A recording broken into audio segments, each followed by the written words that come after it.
All right, good morning, everyone.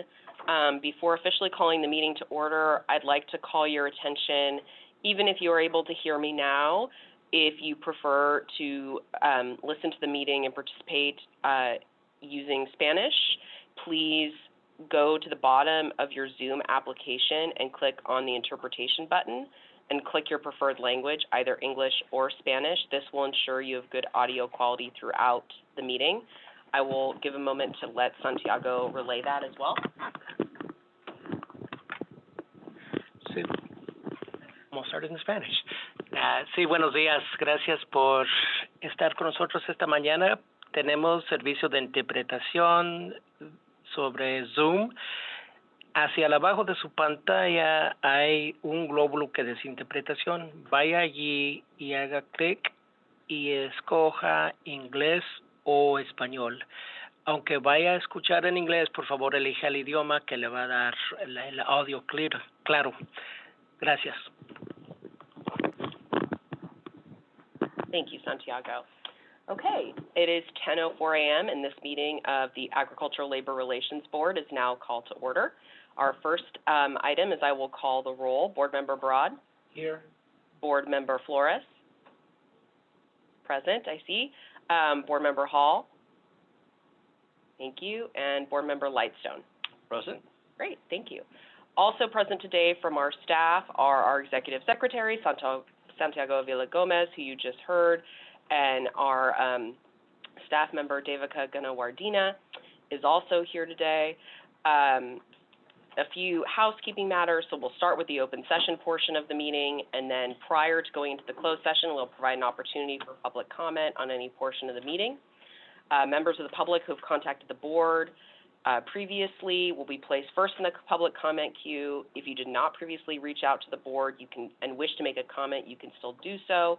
You can let us know by making a request in the Zoom chat function or by raising your hand or sending us an email. And information about how to do that and who to contact is listed on our agenda, which is posted on our website at alrb.ca.gov. Okay.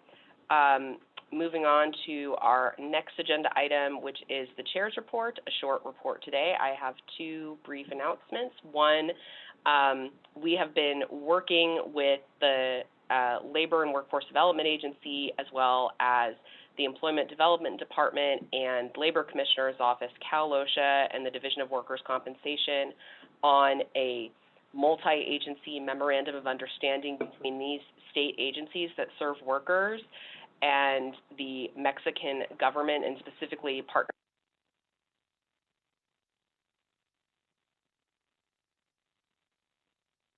Excuse me, Chair Hussey, we lost you over here. Oh, okay, yes.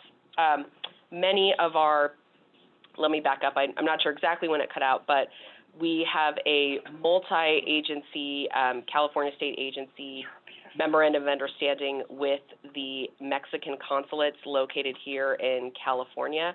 Many of us have existing relationships, and what this memorandum of understanding is setting out to do is to really formalize some of those relationships and hopefully provide continuity.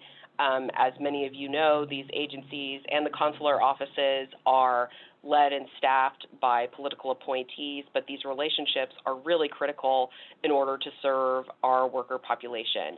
And we're hoping to expand upon this and also create a bilateral dialogue regarding critical issues such as how to support these workers in dealing with the effects of climate change, such as extreme heat, and also dealing with H-2A workers and things of that nature. So that memorandum of understanding will be officially signed as part of Labor Rights Week on tentatively scheduled on August 28th.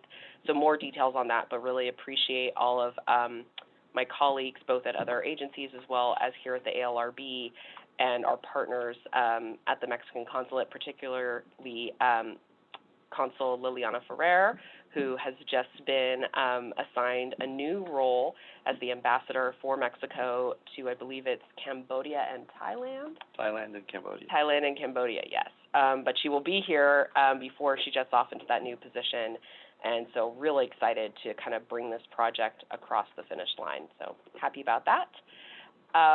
Additionally, I want to welcome our new legal secretary who started at the beginning of this week, Angelica, who I can see is here on a square. We're very excited to have you here, and please let us know if you have any questions. And for those staff that may be working with her, please don't hesitate to reach out to her. And that concludes the chair's report for today. I will turn it over to Santiago to go over the executive officer's report on unfair labor practices, compliance matters, and elections. Yes, good morning. Thank you, Chair Hussey. Good morning, members of the board. Sorry, I went off camera here. I have, since our last board meeting, have a few items to report on. There were two complaints that were amended and issued on August 1st. One is 3H Custom Farming, Inc. in Ventura County, and the case number there is 2021 CE 017 SAL. The second amended complaint is in Sonoma Cho, which is doing business as Florterra, involving cannabis in Sonoma County. The case number is 2022 CE 049 and 2023 CE 003 SAL. A separate complaint was settled, St. Supri, Inc., doing business as St. Supri Vineyards and Winery, involving grapes in Napa County. The general counsel and the parties entered into an informal bilateral settlement agreement, and that was filed on July 31st. And finally, the pending matters, there is Trifanuki Farms, involving the board's decision in 40 ALRB number 4. There's an administrative law judge recommendation to seek enforcement of subpoena ducis tecum, and that was issued on June 23rd. Second is Ocean Mist Farms, involving the board's decision in 46 ALRB number 5. It's regional director's request for subpoena enforcement. And then finally, the new matter, National Agricultural Workers Union, case number 2023 LPA 002. And that was a labor peace agreement complaint that was filed on July 27th. That concludes my report. Happy to answer any questions.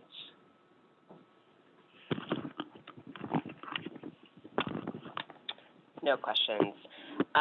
Also, before going on to the next regularly scheduled agenda item, I realized I was remiss in reviewing and approving the minutes from our last meeting. Can I have a motion to approve the minutes from our most recent July 26th meeting? So moved. Thank you, Member Broad. Can I have a second? Member Lightstone, thank you. All those in favor say aye. Aye. Aye. All right, the minutes from July 26th are approved. Aye. Thank you. I could read your lips from over here.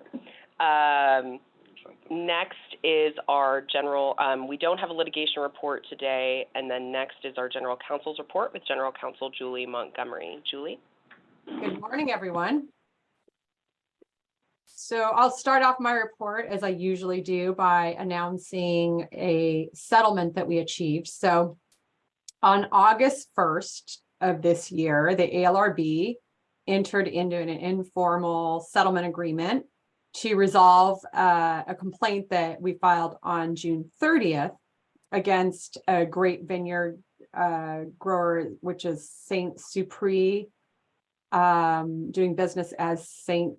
Supri Inc., doing business as St. Supri Vineyards and Winery.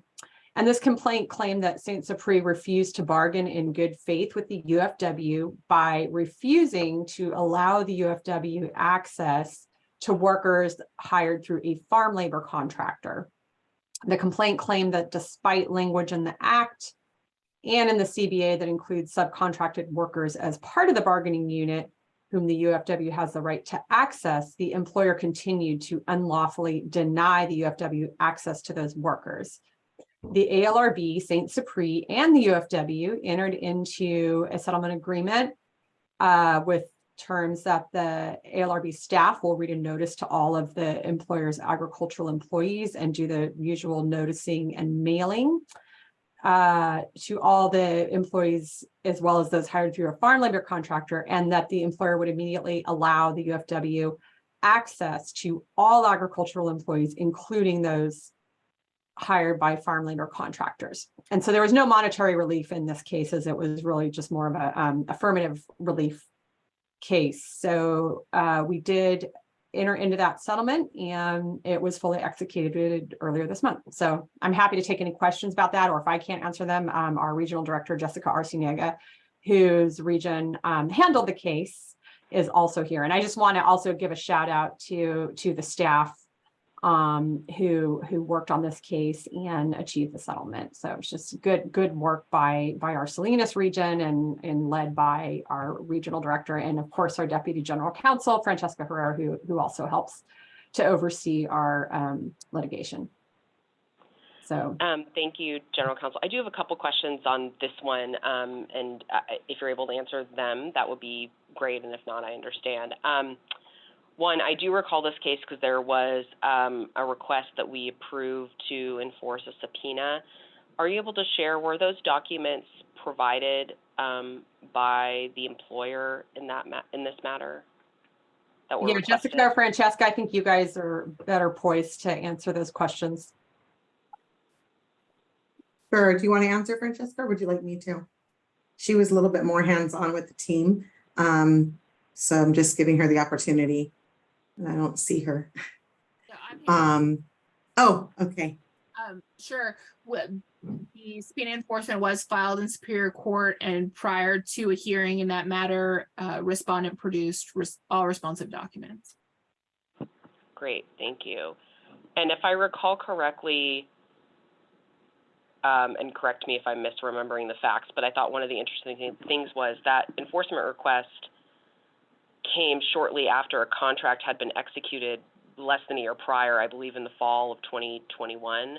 Do you know, is this employer are these workers currently under contract, or are they working to negotiate a new contract?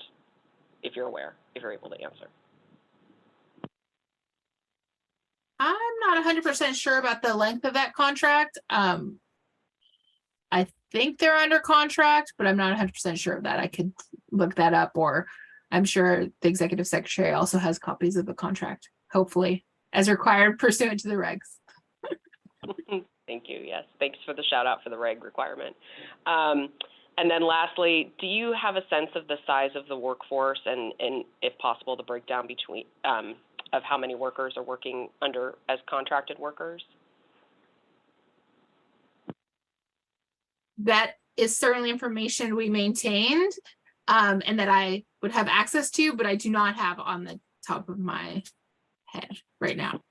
Gotcha. No problem. I'm just curious. If you're able to provide that later, that would be great. I just am curious of the size of the workforce, and given that it seemed to be an issue with being able to communicate with the contracted workers, just piqued my curiosity. Okay, those are my questions. I don't know. Do any of my colleagues have any other questions on this matter? Okay, thank you for indulging me. Julie, if you want to continue with the rest of your report. Sure thing. We've also been busy conducting outreach, and just for in the interest of time, I won't go through all of our events, but just know that our staff has been out doing a lot of community events, tabling, showing up at different fairs and different community events throughout the state. So it's continuous that they are present at those events. And we also, our staff provided a training to promotoras and other CBO staff members statewide as part of a second set of a 7-session workshop series hosted by a group called Promotoras con Alma. And we did that training together with Cal OSHA, Labor Commissioner, and EDD, and that took place on August 2nd. And we're also continuing to do office hours in Santa Paula, Poder Popular, And finally, our staff did a virtual Spanish radio interview on August 3rd to highlight the recent case settlement in the Mauritson Farms matter, which I talked about last board meeting. And that was on the program Líderes del Futuro, hosted by KBBF Radio in Santa Rosa in Sonoma County. And that concludes my report.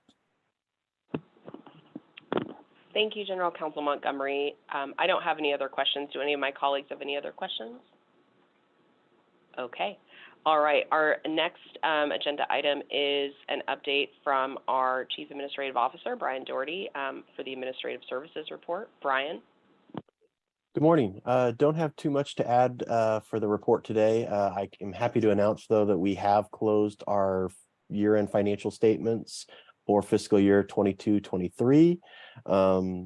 We did have a very tight budget, but we were able to close the books for our general fund appropriation of, we had a $10.7 million appropriation, of which we spent over 98% of that appropriation, as well as fully expending the LWDA special fund that we have 1.7 million in appropriation for. So with the new BCPs that we were received at the beginning of this fiscal year, we should have a little bit more flexibility than in prior years. So we'll be working on kind of prioritizing our spending to ensure that we can take care of some deferred purchases and equipment that we haven't purchased over the last couple of fiscal years, as we've been operating at a very tight budget. And with that, I'm happy to answer any questions anybody may have. Thank you, Brian. I don't have any questions. Do any of my colleagues? Okay. Our next agenda item is our legislative and regulatory report with our Chief Board Counsel, Todd Ratchin, and we don't have any reports today. Okay. And so then our next item, we'll open it up to public comment before the board goes into closed session. Santiago, do we have anyone in the comment queue? There's no one waiting. Okay. Anyone else that wishes to make public comment? I'll wait a moment.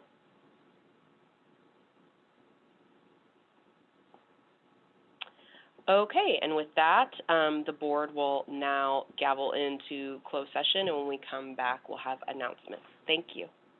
Okay. Can you hear me in Glendale? Okay, great. The board has now returned from closed session at 12:34 p.m. Our final agenda item is announcements. The board will be having a special meeting next Tuesday, August 15th at, I believe it's 11 a.m. Davica, do you have the time? Yeah, it should be 10 a.m. Okay, 10 a.m. I apologize for that confusion. It will be on Zoom, and it's to deliberate on a labor peace agreement complaint. And we will be meeting in Sacramento at the board headquarters. And again, our Southern California contingent will be in the PERB Glendale office. And that concludes the meeting. We are adjourned at 12:35 p.m. Thank you.